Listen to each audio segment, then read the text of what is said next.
Magandang hapon, Yusek. Yusek, going back on VP Sara's statement, on the part of the President, meron ba siyang regrets also na nakipag-team up siya with the VP?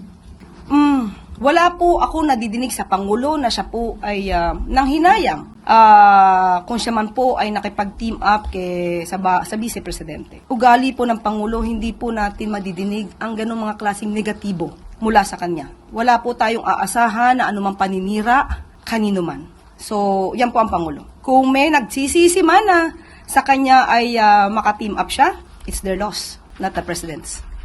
Last na lang. Kasi tinawag ni VP na budol yung ginawa daw ni PBBM.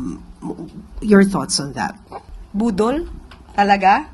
Hindi ko alam kung sino ba ang budol. Hindi natin alam kung sino ba ang nambubudol. Sa nakikita po natin na pagtatrabaho ng Pangulo, sa pag-uutos sa amin na focus sa trabaho at hindi pamumulitika, sino ba talaga ang nambubudol?